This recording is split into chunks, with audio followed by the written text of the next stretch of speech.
নাহমাদুহু ওয়া নুসাল্লি আলা রাসূলিল কারীম আম্মা বা'দ। আলহামদুলিল্লাহ, আমি কোনো সময় সৌদির সফরে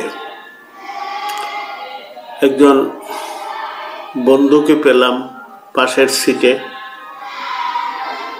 ওই লোকটা আকীদা ছিল যারা কওমি ঘরানার বা দারুল উলুম দেওবন্দকে ফলো করে তারা ওহাবি। আমি ওনাকে জিজ্ঞাসা করলাম যে তারা কোন কারণে ওহাবি হইল। তারা তো আহলে সুন্নাত ওয়াল জামাতের আকীদাভুক্ত লোক, হানফি মাযহাবের লোক, তারা ওহাবি হইল কিভাবে? উনি বললেন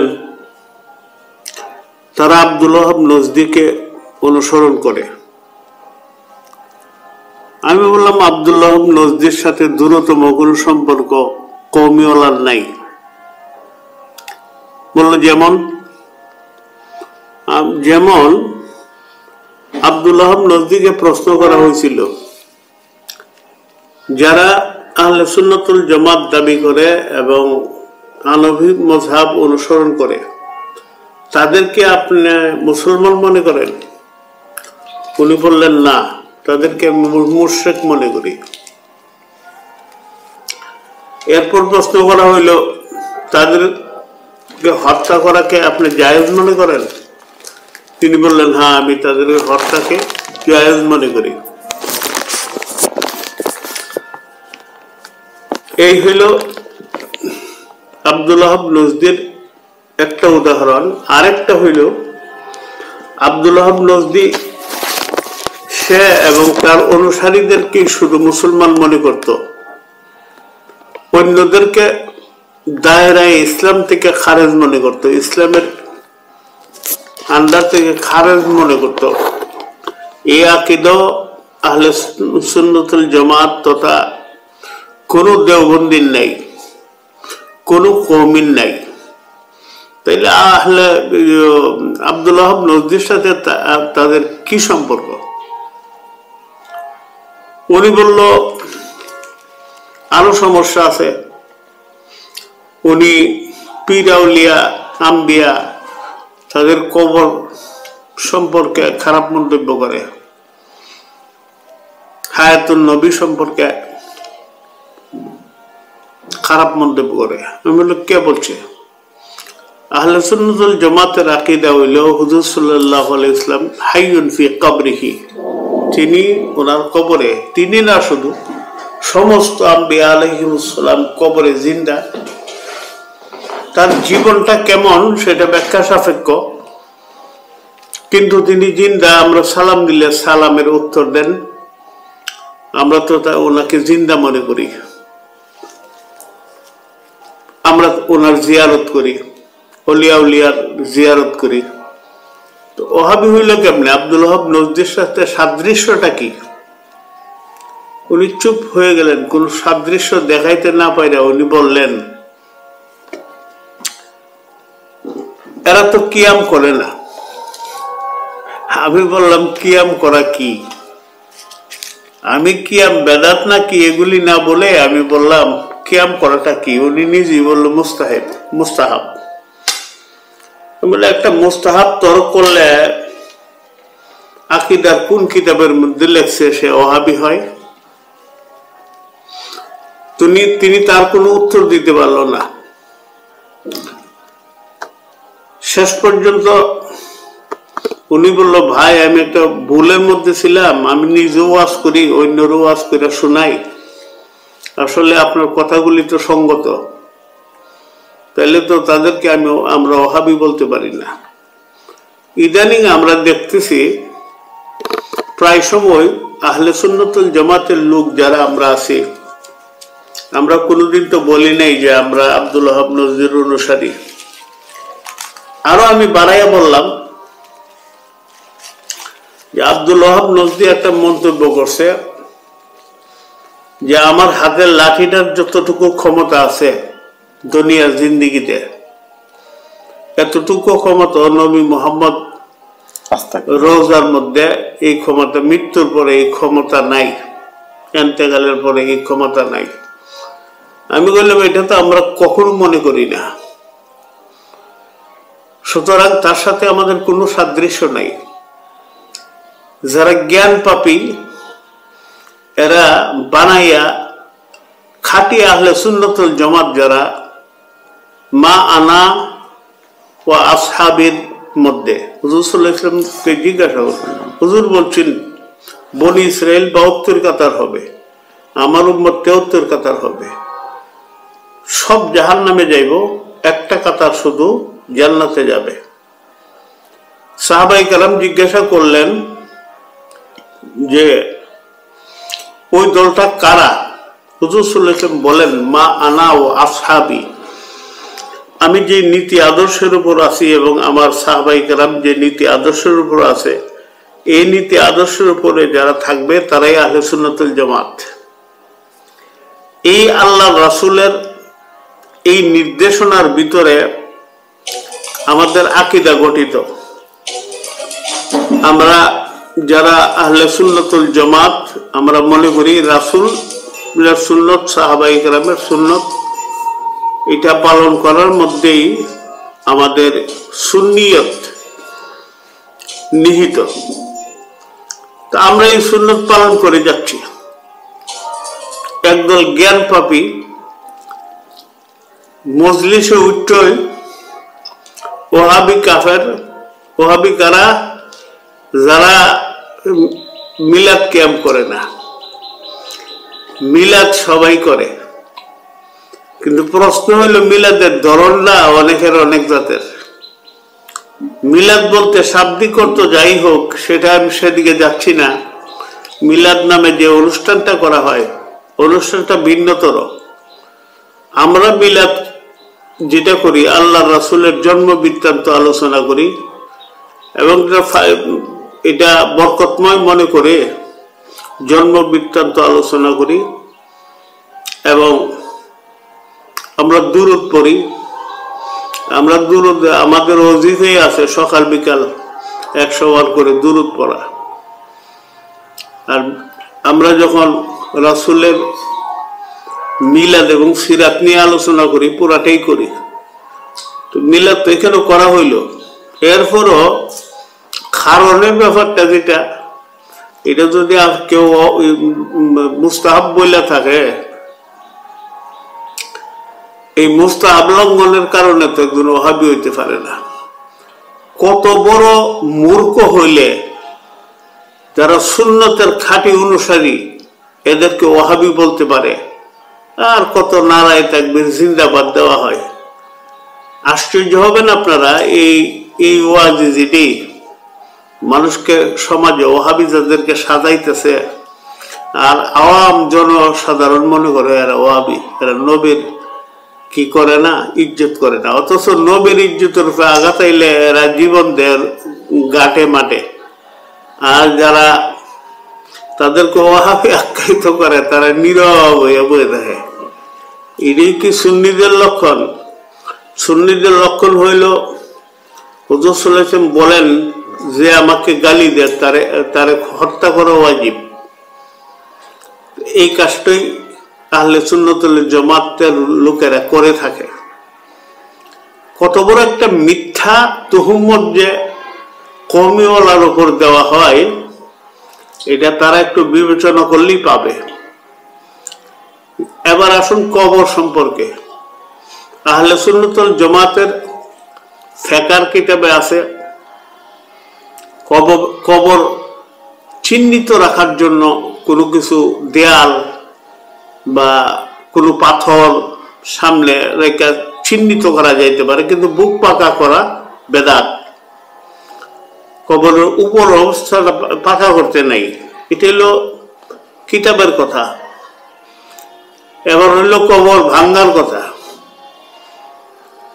কেউ কেউ কবর ভাঙ্গে, যারা হাদিসটা ব্যবহার করে যে হযরত আলীকে হুজুর সাল্লাল্লাহু আলাইহি ওয়াসাল্লাম বলছেন সব উঁচু কবর ভেঙ্গে সমান করে দাও। আর এই কবরগুলি ছিল ইহুদি খ্রিস্টানের কবর। ওইখানে তারা কবরগুলিরে পূজার স্থান বানাইছিল। হুজুর সাল্লাল্লাহু আলাইহি ওয়াসাল্লাম ক্ষণিকের জন্য ওই নির্দেশ দিছিলেন ভাঙ্গা দেওয়ার জন্য। তো এখন তো আর কোনো বুদ্ধ খ্রিস্টান বা কি বলে খ্রিস্টান ইহুদিদের কবর না, সুতরাং আমরা কবর ভাঙ্গার কথা বলি না, আমরা বলি কবরে জিয়ারত করো। কবরওয়ালার কাছে কোনো কিছু চাইও না যে তুমি আমার ছেলে দাও, তুমি আমার উন্নতি দাও, টাকা পয়সার ব্যবস্থা করে দাও, আমার মুসিবত দূর করে দাও। মুশকিল কুশা একমাত্র আল্লাহ। এটা আহলে সুন্নাতুল জামাতের আকীদার কিতাবেই আছে, একমাত্র আল্লাহই মানুষের সমস্ত মুশকিল থেকে বাঁচাতে পারে। এছাড়া অন্য কারো কাছে চাইলে সেটা শিরকের অন্তর্ভুক্ত হয়। এই জন্য আমরা ওইখানে যাইয়া কি বলি যে আল্লাহ আমি জিয়ারত করলাম, তার সওয়াব পেরেশানি ওনার রূহের উপর বর্ষণ করো। কোনোভাবে যদি উনি আমাদের জন্য দোয়া করে, মৃত্যুর দোয়া নিজের জন্য কোনো কাজে আসে না। মৃত ব্যক্তি যদি কোনো জীবিত ব্যক্তির জন্য দোয়া করে, সেটা জীবিত ব্যক্তির বেলা কাজে আসে, এই বিশ্বাস আমাদের অন্তরে আছে। এবার রইল ওসিলার কথা। আমরা তো ওসিলা 100 বার মানি। রাসূল ভিতরে সুবহান অর্থাৎ হুজুর সাল্লাল্লাহু আলাইহি ওয়াসাল্লামের কি দিয়ে দোহাই দিয়ে আমরা আল্লাহ রাসূলের খাতিরে আমার দোয়া কবুল করো, এগুলি আমরা বলে থাকি এবং মন অন্তর পোষণ করি। এইখানেও ওসিলার বেলাও আমরা ঠিকই আছি, আমরা আমাদের মতো আছি। রাসূল যেমন বলছে এইভাবে। এত কিছুর পরে, সব থাকার পরেও কোন ধরনের বিষ উগলাইবার জন্য এই আহলে সুন্নাতুল জামাতকে ওয়াহাবি বলা হয়। আর কিছু মূর্খ মানুষ আছে আমাদেরকে যারা অনুসরণ করে, এরা মনে করে আমরা বুঝি ওয়াহাবি। আব্দুল ওয়াহাব নজদির সাথে উলামায়ে দেওবন্দ তথা আহলে হক যারা উলামায়ে কেরাম আছে, তাদের দূরতম কোনো সম্পর্ক নাই। না কিতাবে আছে, না আমলে আছে। আমরা তাদের আমল করি না, তাদের আমল করে সালাফি একদল আছে। আল্লাহ রসুল এক হাদিসে বলেন, আখিরি জামানাত একটা দল এমন বাইরিব, সে নিজেরই মুসলমান মনে করবে আর অন্যরা কাফের মনে করবে। রাসূল বলেন, যারা নিজেরে মুসলমান মনে করে অন্যরে ঢালাও ভাবে কাফের মনে করে, বুঝবা হ্যাঁ নিজেই কাফের। তো সালাফিদের একটা গ্রুপ আছে, এরা নিজেরই মনে করে মুসলিম, অন্যরে কাফের। তার একটা ছোট্ট একটা নমুনা হইল, তারা বললে তাই হানফিদের নামাজ হয় না, খেরে হয় না, ও তারা জুরে আমিন কয় না। এক সাহাবী বর্ণনা করেন যে আমি 20 দিন রাসূল সাল্লাল্লাহু আলাইহি ওয়াসাল্লামের কাছে ছিলাম, ওনার কাছে নামাজ শিক্ষা করছি। উনি 20 দিনের মধ্যে মাত্র 3 দিন জোরে আমিন বলছে, আর বাকি সব দিন আস্তে আমিন বলছে। উনি নিজেই বর্ণনা করেন, এই 3 দিন যে জোরে আমিন বলছে, এটা আমার আমিন শিক্ষা দেওয়ার লেগে বলছে। এই গেলে আস্তে আমিন জোরে আমিন। আচ্ছা বলেন, কেউ জোরে আমিন বললো না আস্তে আমিন বললো, তার নামাজে কোনো দোষ হওয়ার কোনো কথা নাই। এরপরও এরা বলে হানফিদের নামাজ হয় না। 2 নম্বর হইল, হানফিরা বুকে হাত দেয় না, নাবির উপরে বা নাবির নিচে বান্ধে। সমস্ত মুহাদ্দিসিনে কেরামের রায় হইল, বুকে যে বান্দার হাদিসটা আছে এটা যায়িফ, এটা দুর্বল।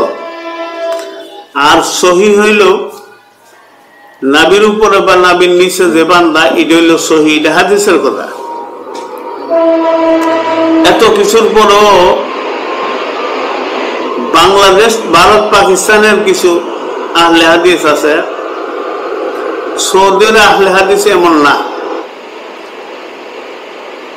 বাংলাদেশ, ভারত, এখানে কিছু আহলে হাদিস আছে,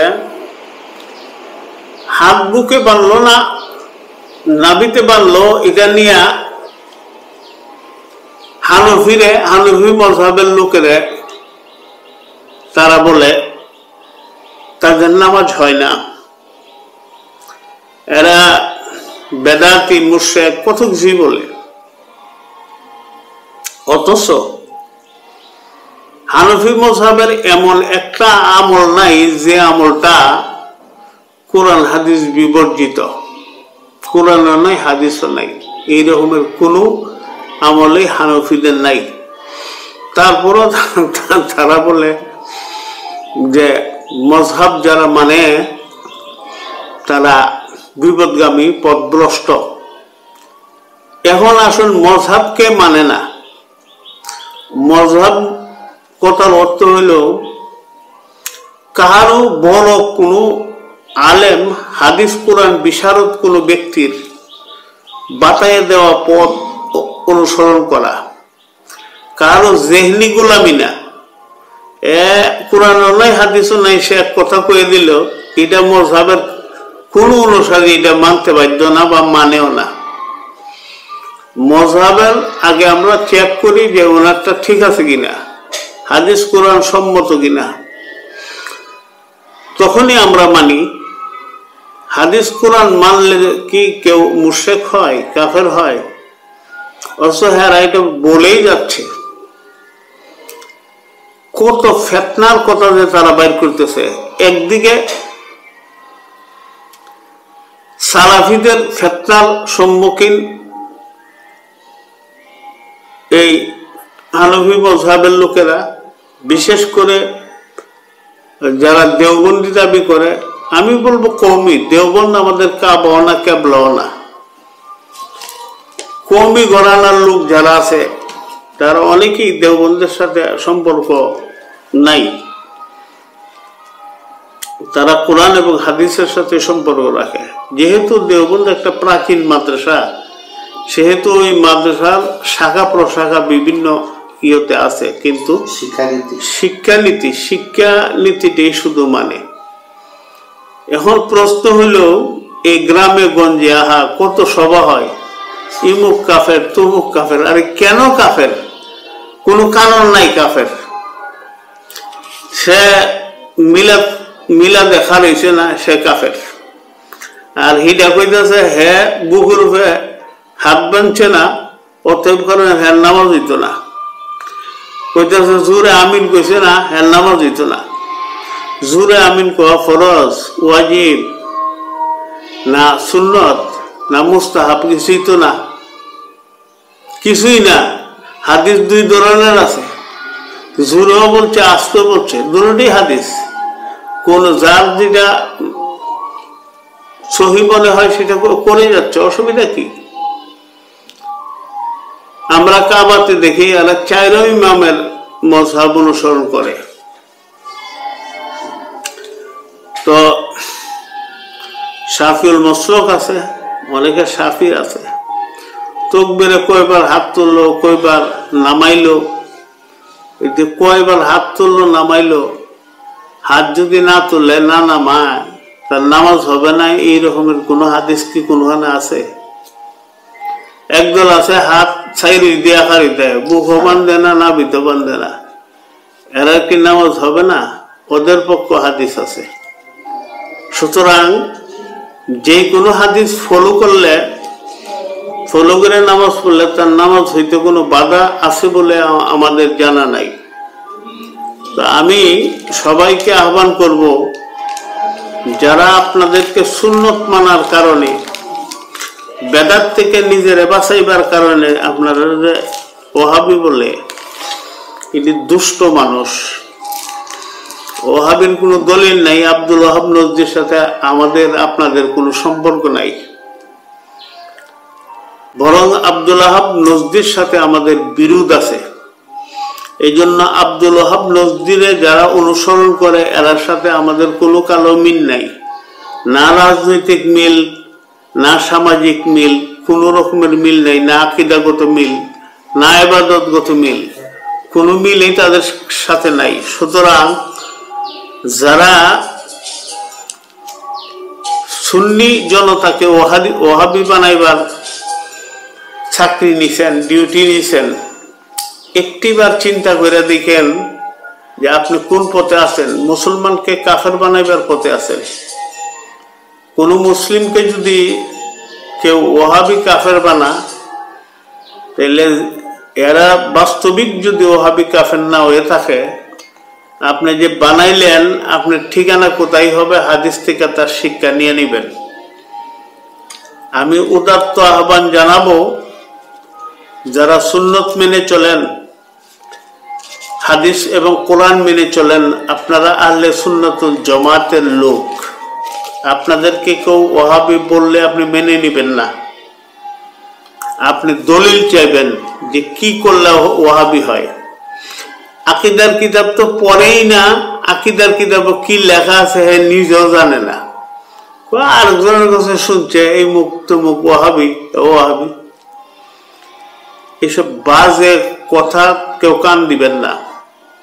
আপনারা যারা সুন্নত, নবীর সুন্নত এবং আল্লাহর আল কিতাব মেনে চলেন, আপনারা হইলেন আহলে সুন্নাতুল জামাত। নবীর সুন্নত, সাহাবায়ে কেরামের আদর্শ, এটা ভালো করে স্মরণ রাখতাম। নবীর সুন্নত এবং সাহাবায়ে কেরামের আদর্শ যারা মেনে চলে, তারাই হইল আহলে সুন্নাতুল জামাত, তারাই হইল নবীর জামাত, তারাই হইল নাজাত প্রাপ্ত, তারাই জান্নাতে যাবে, আর বাকি 72 দল জাহান্নামে যাবে। এই কথাটা রাসূলের কথা, এটা আমি ফতোয়া দিচ্ছি না। আমার ফতোয়া দেওয়ার কোনো অধিকার নাই, কথা বলার অধিকার নাই। রাসূল যেমনি বলছে এমনি বলতে হবে। আর একটা কথা বেমালুম ভুলে যাইতাছি আমরা, হাদিস না, অথচ আমরা বলি আল্লাহ রাসূল বলছে। হুজুর সাল্লাল্লাহু আলাইহি ওয়াসাল্লাম বলেন, মান কাযাবা আলাইয়া মুতাআম্মিদান ফাজাযাহু জাহান্নাম। যে ব্যক্তি আমি যে কথা বলি নেই, এ কথা মিথ্যা মিথ্যে আমার উপরে লাগায়, সেজন্য তার ঠিকানা জাহান্নামে করে নেই, তার জান্নাতে যাওয়ার কোনো চান্স নাই। দুনিয়ার এই মজে ফইরা যারা রাসূলের এই হাদিসগুলি ভুলে যায়, অনেক লোক আছে অল্প কিছু জানে, আলেম ওলামারে শিক্ষা দিতে আইয়ে, শিক্ষা দিতে আইয়া যেটা হাদিস না, অথবা হাদিস হই যেটা মজু, হাদিসটা বানানো অথবা জয়ীফ, এসব হাদিস নিয়ে আলেমরা রেফারেন্স দিতে আইয়ে। হেরে যদি আপনি কোন রকমের জিগান যে সূরা ফাতিহাটা শুদ্ধ করে পড়েন, হ্যাঁ 3 জন্মে পারবে না ফাতিহা পড়তে। অথবা যদি জিগান যে হাদিসের দলিল দিলেন, হাদিসটা পড়া শোনান, হাদিসটা দেখা পড়া শোনাইতে পারবে না। এই হলো তাইদের ওনাদের যোগ্যতা।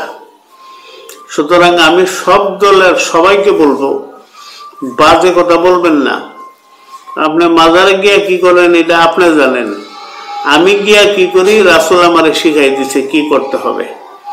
ওইখানে যাইয়া কিছু কোরআনের আয়াত, দরুদ, এগুলি পড়ে আমরা সওয়াব রাসানি করি।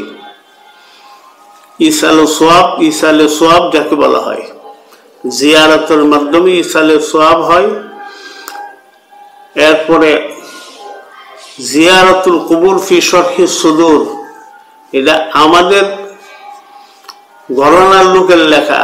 এখানে লেখা আছে কবর জিয়ারত করলে, মা বাবার কবরে দাঁড়াইলে মা বাবা আল্লাহকে বলে, আল্লাহ আমার নিজের লেগে তো কোনো দোয়া তুমি কবুল করবা না, কিন্তু আমার সন্তানের তুমি সিরাতুল মুস্তাকিমের উপর রাখো, আমার সন্তানের বিপদ আপদ থেকে হেফাজত করো। তারা কবর থেকে দোয়া করতে থাকে আল্লাহর কাছে। এই রকমের কিছু কিতাব আছে যার মধ্যে লেখা আছে কবর থেকে মা বাপ নেক দোয়া করে, আল্লাহ রাসূল সালাম দিলে সালামের উত্তর দেয়, এবং শুধু উত্তরই দেয় না, তার জন্য সিরাতুল মুস্তাকিমের থাকার জন্য আল্লাহ রাসূল দোয়াও করে। আর আপনারা জানেন আল্লাহ রাসূলের দোয়া কেমন। আল্লাহ রাসূল দোয়া করলে সাথে সাথে কবুল হয়। তো সুতরাং কিছু কিছু লোক আছে যারা হজ করতে যাইয়া মদিনা জানা, আমি বলবো না যে তাদের হজ হয় না, এই কথা বলবো না। রাসূল বলছে যে ব্যক্তি হজ করলো আমার মদিনা জিয়ারত করলো না, সে আমার উপরে জুলুম করলো। তো সুতরাং সব ঠিক আছে, অযথা মান গরম করার জন্য আর নিজের আলিম জাহির করবার লেগে যে আমি একজন আলেম, আমরা যেন এই দুষ্কর্মটি না করি। আপনাকে বললে বেদাত বললে আপনার কষ্ট লাগে, তো আপনি নিজে বেদাত ছাড়েন। বেদাত কি আছে এটা তো আপনারা বুঝে নেই, কোনটা বেদাত আর কোনটা সুন্নত। আমরা উরুসের নামে যা করি তা কি রাসূল করছে? উরুস করেন, নাম বদলায়া করেন বা ওর নাম দিয়েই করেন, এখানে কোরআনের আলোচনা হোক, হাদিসের আলোচনা হোক, রাসূল সাল্লাল্লাহু আলাইহি ইসলামের আলোচনা হোক, আলোচনা হবে। আপনার মন চাইলে সবরে খাওয়ান, কোনো অসুবিধা নেই। এই গান বাজনা ডুল তবলা নিয়ে উঠাইয়েন না। নারী পুরুষ সম্মিলিতভাবে জিকিরের ব্যবস্থা করবেন না, কেননা নারীদের একটা কঠিন শর্ত আছে, সেটা হলো নামাজ রোজা যেমন ফরজ, নারীরা পর্দায় থাকা তেমনই ফরজ। আপনার আশ্রমে বা দরবারে যাইয়া যাতে কোনো নারী বেপর্দা না হয়, আপনি নিজেকে রক্ষা করেন এবং তাদেরকে শিক্ষা দেন, যদি আমি তোমাদের পীর, আমি তোমাদের জান্নাতের পথ দেখাবো, তোমরা যদি সর্বপ্রথম ফরজ তরক করে আমার জাহান্নামের পীর বানায় লাও, তোমরাও যাইবা জাহান্নামে, আমিও যাবো জাহান্নামে। সুতরাং পর্দার আড়ালে থেকে মত বিনিময় করো স্বামীর মাধ্যমে, স্বামী না তাহলে ছেলের মাধ্যমে, ছেলে না তাহলে পর্দার আড়াল থেকে নিজের সমস্যাটার কথা তুমি আমাকে বলো, আমি তার সমাধান করে দিব। এগুলি আমার শিখাই দেওয়ার দরকার নেই। আপনারই যতটুকুনি জানেন কোনটা ভালো কোনটা খারাপ এটা তো বুঝেন। আর বেহুদা ফালতু কথা কইয়া ওহাবি বানাইবেন না। কে তবলিগও গেল, কে গেল না, এই জন্য ওহাবি বানাইন না। তবলিগ করতে যায় এরা কি কাজ করে, আগে কাজটা দেখবেন। কাজ দেখে যদি দেখেন না এটা সুন্নতের ভিতরে আছে, ঠিক আছে, সুন্নতের বাইরে থাকলে আপনি যাবেন না, আপনি যাবেন না বা আপনার কাউকে দিবেন না যে যাইও না তবলিগ, যদি দোষের কিছু পান। আর যদি এখানে শিক্ষণীয় কিছু থাকে, মাদ্রাসা জীবন বাচ্চা কাচ্চাদের একটা পড়ার সুরত, তবলিগে যারা মুরব্বীরা যায় এরা কলমা কালাম ওই দুরস্ত করে। সুতরাং কাজ দেখা মন্তব্য করেন, আন্দাজি মন্তব্য করেন না। তবলিগেরা যদি কোনো বাড়াবাড়ি করে সেটাতে তো আহলে সুন্নাত ওয়াল জামাত সমর্থন করে না। আপনার থেকে অনেক সজাগ আহলে সুন্নাত ওয়াল জামাতের লোকেরা। কাজেই সুন্নত যারা সঠিকভাবে পালন করে, রাসূলের মহব্বতে যারা রুডে গাড়ে জীবন দিয়া দেয়, বলেন তো কয়টা জীবন দিচ্ছেন? শাপলা চত্বর আপনারা কে কে গেছিলেন? আমরা তো গেছিলাম এই জন্য যে রাসূল সম্পর্কে কটূক্তি কেউ করতে পারবে না। ধারার মধ্যে একটা ধারা এটাও ছিল, ইসলাম এবং রাসূল সম্পর্কে কোনো কটূক্তি করা যাবে না। কই আপনারা তো গেলেন না, যাদেরকে ওহাবি ডাকেন এরাই গেল, এরাই মরল। এরপরে যত রকমের দেশীয় এবং বিদেশি শয়তানেরা রাসূল সম্পর্কে কটূক্তি করেছে, মাঠে রক্ত কিন্তু দিয়েছে, যাদেরকে আপনি ওহাবি বললেন তারাই হইলেন মুহিব্বে রাসূল, তারাই হইলেন আল্লাহ রাসূলের মহব্বতের পাত্র, তারাই আল্লাহ রাসূলের আশেক। সুতরাং বেহুদা বাজে কথা বলে কাউকে ওহাবি বানাইবার চেষ্টা করবেন না। আব্দুল ওয়াহাব নজরীরে কেউ সমর্থন করে না আহলে সুন্নাত ওয়াল জামাতের লোকেরা, আমরা তো করি না। বরং এই ব্যাপারে আমাদের অনেক বক্তৃতা আছে, পাকিস্তানের উলামায়ে কেরামের যেমন আছে, বাংলাদেশের উলামায়ে কেরামের অনেক বক্তব্য আছে, লেখনী আছে। আব্দুল ওয়াহাব নজরীর বদ আকীদার বিরুদ্ধে আমাদের লেখনী আছে, আপনারা তো লেখেনও না। তার কি কি দোষ আছে আব্দুল্লাহ নজদির যে তুইলা দুইরা কিতাব লেখেন, বই লেখেন, আমরা সমর্থন করব। আমরা তো লেখি, আমরা তো কথাও বলি, আমরা তো সৃজনশীল কথাবার্তা বলি। তার কি কি ভুল আছে, ভুলগুলি সুন্দর করে ধৈরা ধৈরা কথা বলি। সুতরাং এই গুড় এবং ভুলের মধ্যে কোনো মুসলমান যেন না থাকে। যারা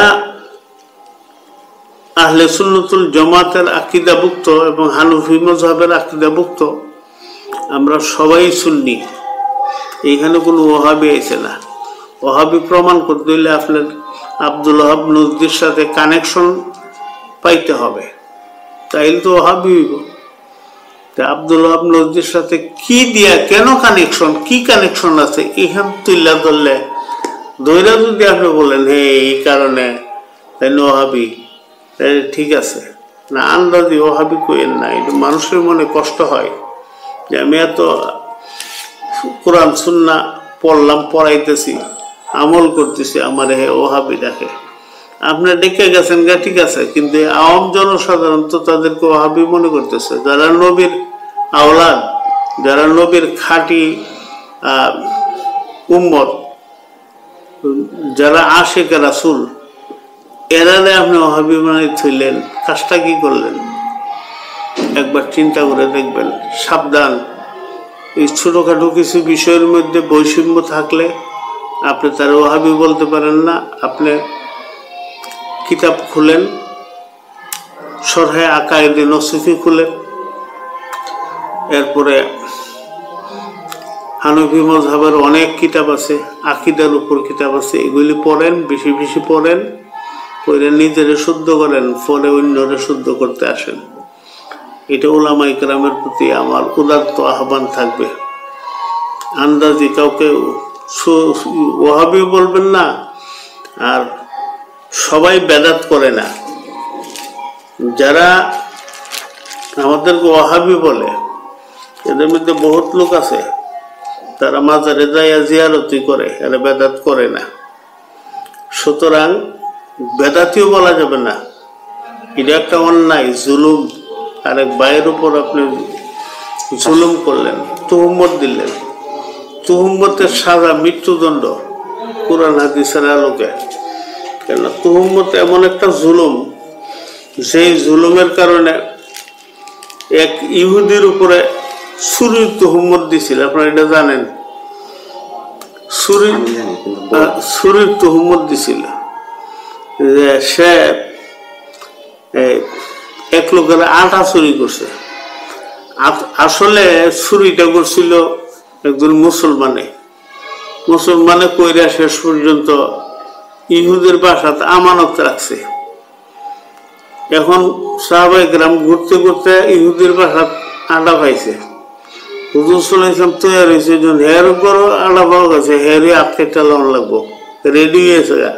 মোটামুটি আর কি করবো, চুর হ্যাঁ ওই হ্যাঁ বলছে, না ভাই আমি চুরি করছি না, আমাকে ওই লোকের নাম করলো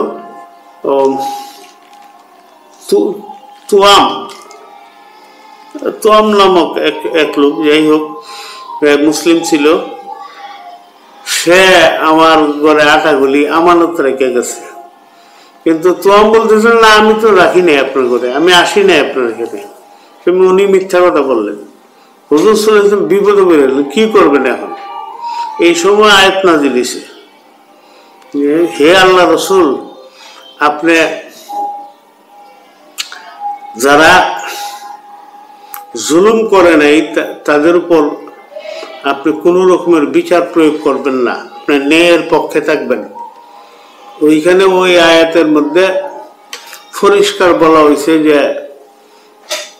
জুলুম সে করে নাই, সুতরাং তার হাত কাটা যাবে না। এই একজন ইহুদির উপর তুহমত দেওয়ার কারণে যদি আল্লাহ কোরআনের আয়াত নাজিল কইরা সে যে সত্য, সে যে মিথ্যা না, আল্লাহ রাসূলকে বলছে আপনি সত্যের সাথে থাকবেন, আপনি সত্যের সাথে থাকবেন। আর সত্যটা কি? সত্য হইল এই ইহুদি চুরি করে নেই। তো আল্লাহ কোরআন নাজিল কইরা, কোরআনের মধ্যে আয়াত নাজিল কইরা জানাই দিছে যে ইহুদির কোনো দোষ নাই। এরপরে হুজুর সাল্লাল্লাহু আলাইহি ওয়াসাল্লাম তাকে বিচার থেকে মুক্ত করে দিলেন। তো তুহুমত অত্যন্ত একটা বাজে জিনিস, এটা কঠিন জিনিস, খুব মারাত্মক দোষারোপ করা একটা মারাত্মক অন্যায়। আমরা তো বইয়ে বইয়ে কত মানুষের দোষারোপ করতেছি। এই জন্য দেখা যায় অধিকাংশ মানুষ, মুসল্লি দিনদার মানুষ জাহান্নামে যাবে। কারণটা কি? কারণ হইল অসতর্ক থাকার কারণে। কেউ তুহুমত লাগাইলো বা মিথ্যা কথা বলে দিল, মিথ্যা যে বলে হুজুর সাল্লাল্লাহু আলাইহি ওয়াসাল্লাম বলেন ফালাইসা মিন্না। যারা গীবত করে হুজুর সাল্লাল্লাহু আলাইহি ওয়াসাল্লাম বলছে ফালাইসা মিন্না। যারা কুরতামতি বলে করে হুজুর সাল্লাল্লাহু আলাইহি ওয়াসাল্লাম বলছে ফালাইসা মিন্না। আমার উম্মতই না। তো উম্মতই যদি না হয় জান্নাতে যাইব কেমনে? সুতরাং সাবধান, তুহুমত তুলবেন না। আপনি কাউকে ওহাবি বলতে হইলে তার আকীদা সম্পর্কে বইসা তার সাথে কথা বলবেন। আপনি শরীআহ আকায়েদ নসুফি আছে, ইমাম তহাবির আকীদার কিতাব আছে, এই কিতাবগুলির সামনে নিয়ে আগে নিজে জানবেন যে আহলে সুন্নাতুল জামাতের কি আকীদা পোষণ করলে আহলে সুন্নাতুল জামাত হওয়া যায়, আর কি আকীদা অভাব থাকলে আহলে সুন্নাতুল জামাত থেকে বাদ পড়া যায়।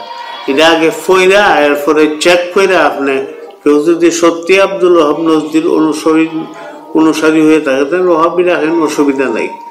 কিন্তু মুহাম্মদুর রাসূলুল্লাহ সাল্লাল্লাহু আলাইহি ওয়াসাল্লামের অনুসরণ এবং সাহাবায়ে কেরামের অনুসরণ যারা করে এরারে যে আপনারা ওহাবি বলেন, একবার কি চিন্তা করছেন যদি এটা তুহুমত হয় আপনার ঠিকানা কোথায় হবে?